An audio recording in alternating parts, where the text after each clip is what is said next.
testimonies or transcripts of my narratives into networks. How did I code the accounts? Well, first, what I'm interested in is the relations among events or important concepts within the narrative. So the nodes in my network are these events or concepts. And I asked 3 questions as I coded the text. Is this a recurring specific event? If the murder of Giuseppe Varin was mentioned, it would be coded in such a way to preserve that kind of specificity. Or is this action discrete or part of a series of smaller actions that together contribute to creating an event? Leaving Cittadella, for example, is constituted by packing, by getting the proper documents, and by physically walking across the checkpoint. I coded in such a way within each testimony that I can retrieve these micro-actions, but the level of detail that I'm usually most interested in is the level of event that these micro-actions actually contribute to. So, and finally, is this action part of a larger class of actions? Being threatened, for example, happens in a whole variety of different ways. So these are the nodes in my network. There are 200 nodes made up of 3,000 smaller actions.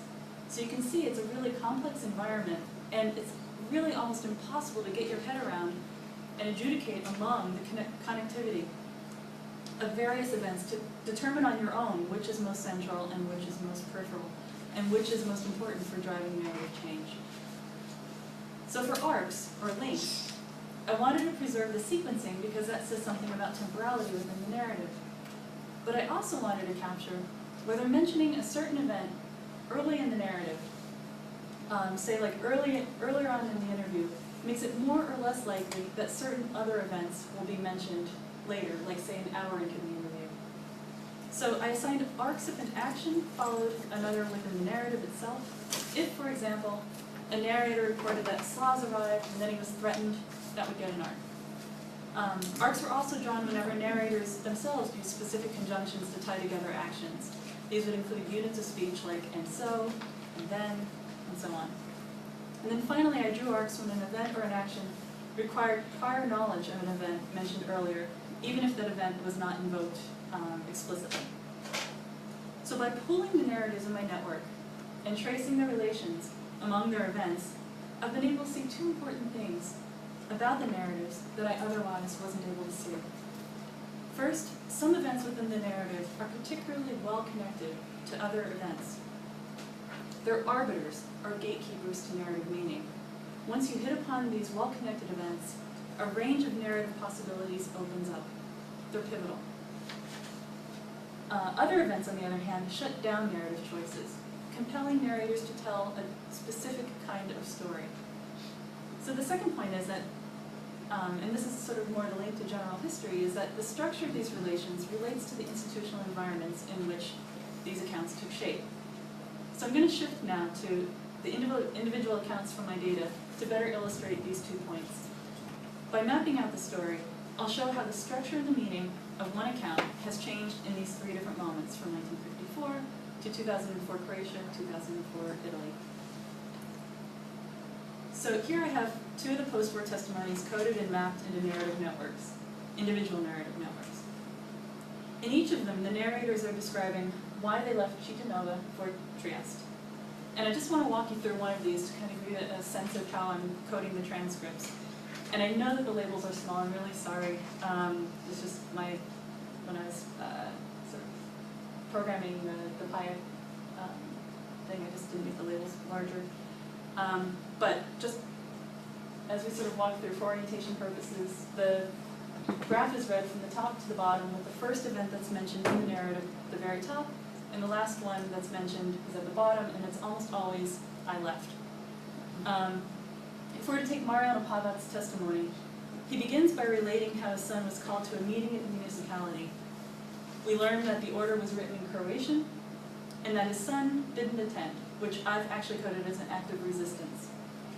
The son is again ordered to the municipality where he and others are threatened. They're then told that they need to report for military service, and they resist again. The rest of the account progresses through these sort of series of negative encounters. There's a beating, others are leaving, there's an ethnic slur, until finally the Pavat family can't take it anymore and they decide to leave. The Dodic family tells a very similar story, with meetings at the municipality, acts of resistance, the ethnic slur, until they finally leave. So the types of events that Pavat and Dodic report are similar.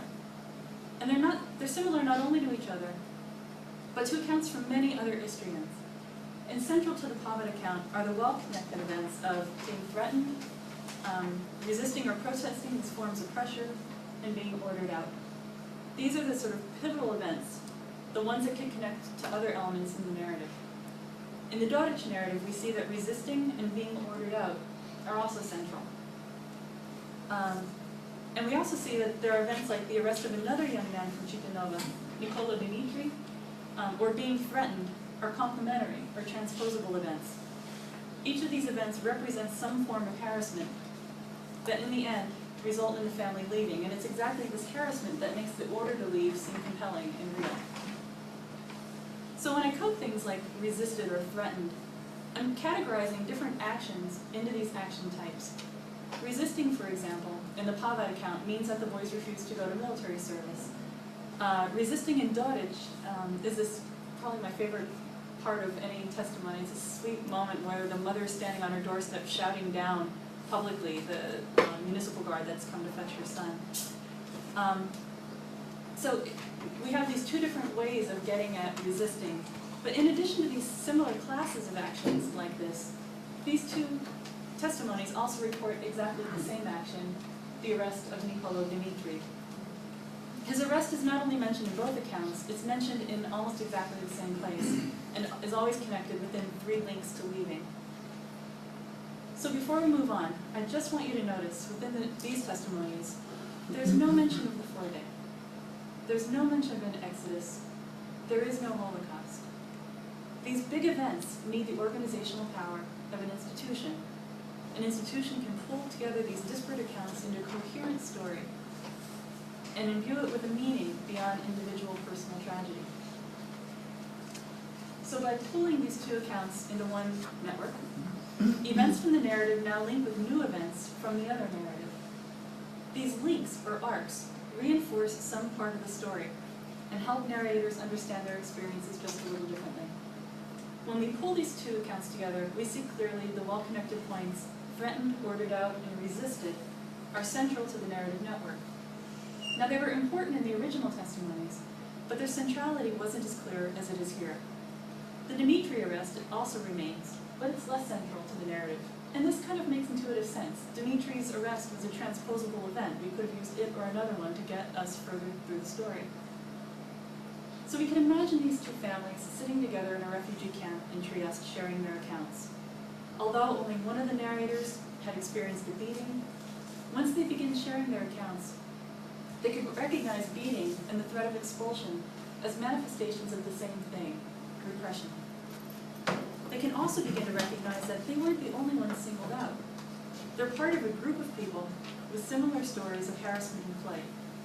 And organizations offering refugee assistance provided exactly the space for this kind of sharing, as did the committee that collected the testimonies, political parties that mobilized to fight for benefits, the church that offered a foil to communist atheism, and the publishing houses and newspapers that quite literally wrote the narrative that would bind all Istrians into the same exodus. These organizations help Istrians make the connections between events, both the ones that they experienced and the ones that they learn about from others. So when I code and map the other narratives from the 1950s, the resulting network looks like this.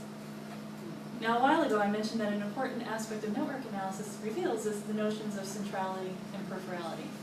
So to get at centrality, I applied a K-core partition upon the network, which resulted in the network's division into 6 different classes that range from the most central, which are the 5th and the 6th class, to the most peripheral. And this sort of central ones are located within this box. The colors reflect these classes, with the 10 blue nodes in the middle constituting the 6th and 5th classes the most central. So if we look closer actually at the nodes that constitute these classes, we see that they break down like this. And you'll notice that there are 10 concepts arrayed here within the core. And they include things like protested, being ordered out, being evicted, negotiating, and the required military service. these are the sort of core events from the 1950s testimonies. And we're going to come back to this, especially the core, in just a minute. So let's sort of bracket this and move on.